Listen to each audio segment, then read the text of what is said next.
Hello everyone, इस video में हम बात करेंगे कंसंट्रेशन वर्सेस एब्जॉर्बेंस।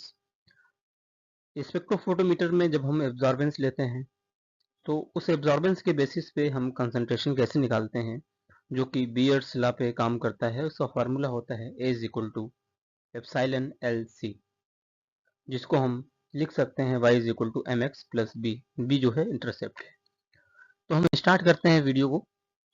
तो सबसे पहले देखते हैं, according to Beer's law A is equal to epsilon L C, जो कि substance concentration and absorbance is are directly proportional to under ideal condition.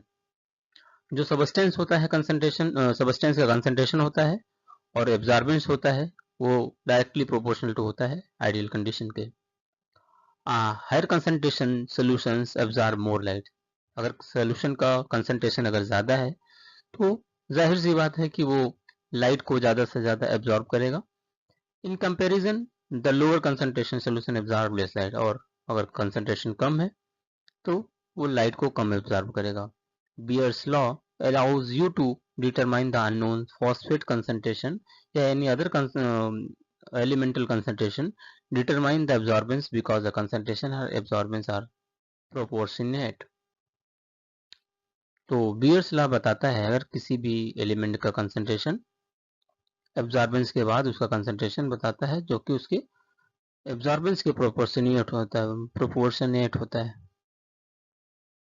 यहाँ पे आप देख सकते हैं कि सोल्यूशन है, कंसंट्रेशन किसी एक्स कंसंट्रेशन का सोल्यूशन है, हम लाइट पास करा रहे हैं। यहाँ से इतनी लाइट पास कराएं, इसकी विड्थ आप देख सकते हैं कितनी चौड़ी है, और लाइट यहाँ पे इतनी निकली।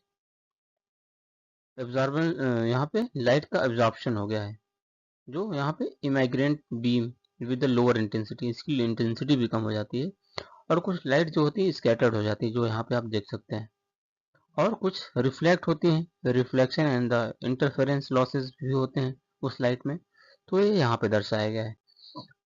तो इसका इक्वेशन जो बनता है A is equal to epsilon L सी।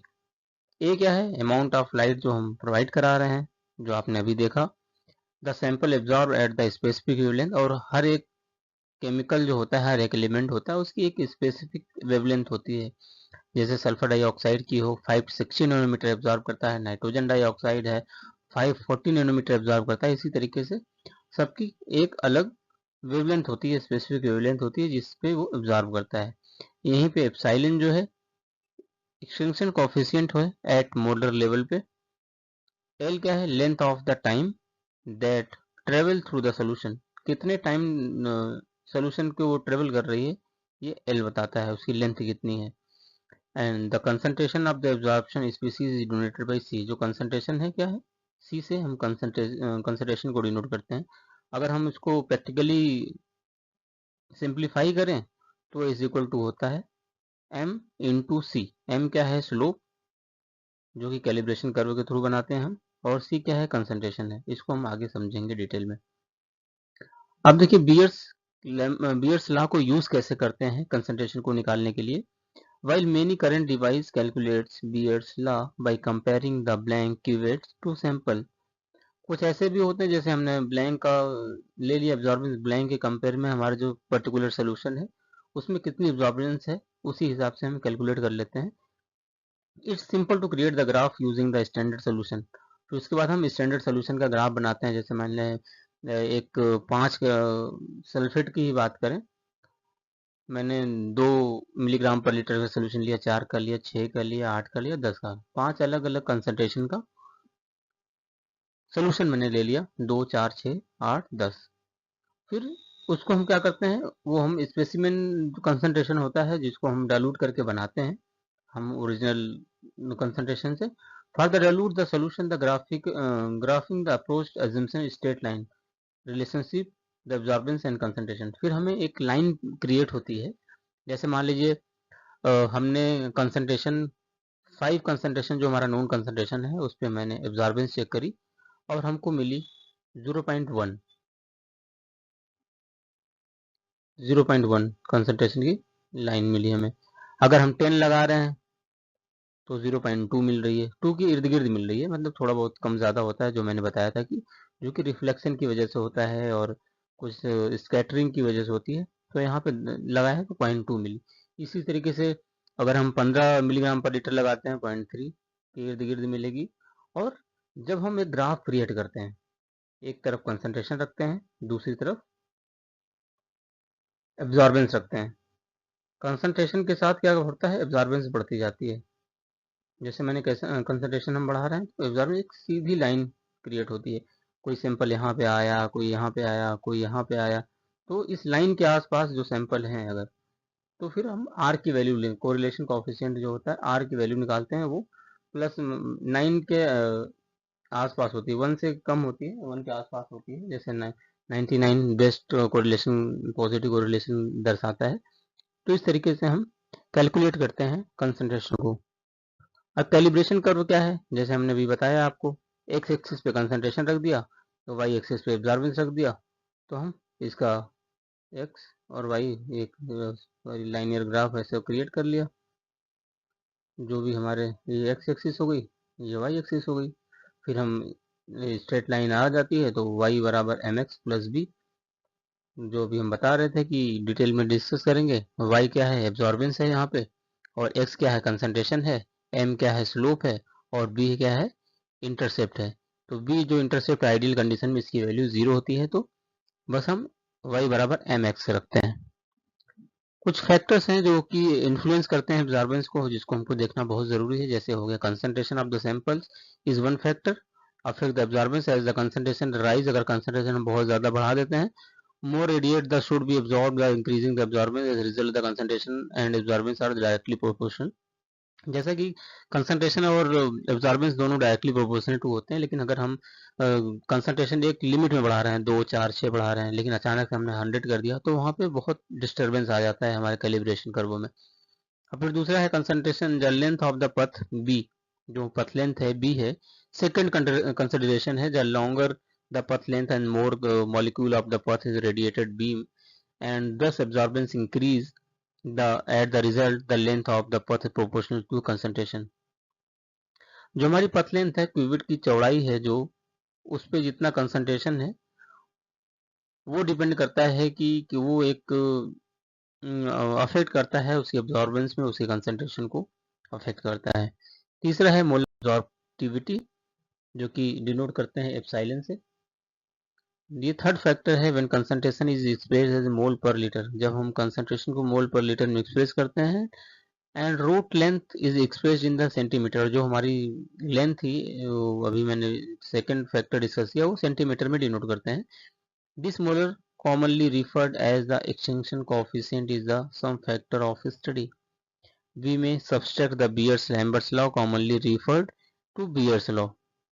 तो ये दोनों को मिला के जो होता है बियर्स लैम्बर्ट्स लॉ होता है, लेकिन हमने कॉमनली जो यूज करना है बियर्स लॉ को यूज करना है to show the relationship because the concentration, path length and molar absorptivity are the directly proportional to absorbance. तो हमें एक सिंबल सा मिल गया कि concentration path length, concentration C, path length L and epsilon molar absorptivity are the directly proportional to absorbance. अगर हम calculation की बात करें, अगर हमें कैलकुलेशन करना है एब्जॉर्बेंस का, कंसंट्रेशन फ्रॉम एब्जॉर्बेंस, तो maximum absorbance value are sample known to be 275 nanometre. 275 nanometre पे हमें जो मैक्सिमम एब्जॉर्बेंस वैल्यू होती है नॉन सैंपल्स की, उसको हमें चेक करना है। और 8400 molar centimetre is the molar एब्जॉर्बिविटी, ये कैलकुलेट है। द क्यूवेट जो लेंथ है 1 सेंटीमीटर इन डायमीटर है, और एब्जॉर्बेंस जहाँ पे आ गया 0.71 is the found using spectrophotometer, ये एब्जॉर्बेंस आ गया। What is the sample concentration, तो सैंपल का कंसंट्रेशन बताइए आप। हमने ये कैलकुलेट कर लिया और अब्जॉर्बेंस भी ले लिया। और टू सॉल्व द प्रॉब्लम तो बियर्स लॉ, तो बियर्स लॉ बताता है A is equal to epsilon LC। A क्या है, इतना है 0.70, एप्सिलॉन की वैल्यू हमने देखी 84,000 MC सेंटीमीटर, और 1 सेंटीमीटर लेंथ की थी, कंसंट्रेशन हमें निकालना है। तो हम क्या करेंगे, कंसंट्रेशन इज इक्वल टू रख देंगे। तो सबसे पहले इसको हम ये सेंटीमीटर सेंटीमीटर कट जाएगा, तो फिर ये आ जाएगा 88.33 इंटू 10 पे पावर 5 मोलर पर लीटर। इसको अगर हम लीटर में कन्वर्ट कर देंगे तो 10 पे पावर -5 हो जाएगा, मोलर पर लीटर आ जाएगा। फिर हम बात करते हैं मोलर एब्जॉर्प्टिविटी जो स्पाइलिन है, is intrinsic wavelength dependent properly measuring the how strongly species absorb the light per unit concentration and path length. तो इसका फार्मूला ये हो जाता है, इसी से हम एप्सिलॉन की वैल्यू निकाल लेते हैं। It is represent the absorbance per unit concentration and path length. इसका जो सिग्निफिकेंस है एप्सिलॉन का, it is quantify the efficiency of photon absorption with the higher value indicating stronger absorbance at the given wavelength। और इसके कुछ characteristic हैं। It is the intrinsic property of the compound not dependent on the concentration. ये concentration पर depend नहीं करती है, ये आपको ध्यान देने वाली बात है। It's depend on the wavelength of light, ये वेवलेंथ ऑफ लाइट पे डिपेंड करती है। सॉल्वेंट एंड टेम्परेचर पे डिपेंड करती है। It is often denoted the slope of the linear plot. ये स्लोप और लाइनियर प्लॉट जो एब्जॉर्बेंस है वाई एक्सिस की वर्सेस कंसंट्रेशन, इससे हम कैलकुलेट करते हैं। मेजरमेंट क्या करते हैं, to determine the epsilon experimentally plot a graph. इसको प्लॉट करते हैं ग्राफ को एब्जॉर्बेंस वर्सेस कंसंट्रेशन जो मैंने बताया था आपको, and divide the resulting slope. जो जो हमारा रिजल्टिंग स्लोप है उससे डिवाइड कर देते हैं, जो उसके पहले मैंने फॉर्मूला बताया है, by path length also known as molar. इसको हम मोलर एब्जॉर्प्टिविटी को बोलते हैं, मोलर एक्सटिंक्शन कोफिशिएंट और मोलर एब्जॉर्प्शन कोफिशिएंट। कंसंट्रेशन निकालने का तरीका अगर सबसे सही देखा जाए, ग्राफ से डायरेक्ट भी निकाल सकते हैं। मान लो एब्जॉर्बेंस 0.30 है, ग्राफ पर पुट करके ओरिजेंटल लाइन इधर से खींचो, इंटरसेप्ट की अलग से खींचो, ये कंसंट्रेशन के रेफरेंस में कितना आपका वो एब्जॉर्बेंस के रेफरेंस में जो नोन कंसंट्रेशन है आपका, उसी के रेफरेंस में आप इंटरसेप्ट की नीचे ड्रॉप खींच के निकाल सकते हो। जैसे इक्वेशन ये है, ए इज इक्वल टू एप्सिलॉन और 0.12 हो गया, और 0.002 ये हो गया। सैंपल एब्जॉर्बेंस जो थी हमारी 0.30 थी, और हम एब्जॉर्बेंस यहाँ पे रख के कंसंट्रेशन हमें निकालना है। तो कंसंट्रेशन निकालने के लिए तो हम यहाँ पे कंसंट्रेशन रख लिया, यहाँ पे एब्जॉर्बेंस, और ये हमारी हो गई इंटरसेप्ट की वैल्यू डिवाइडेड बाई 0.012 एप्सिलॉन की वैल्यू, और हम निकाल लेते हैं कंसंट्रेशन। इस तरीके से कंसंट्रेशन निकल जाता है। Thank you.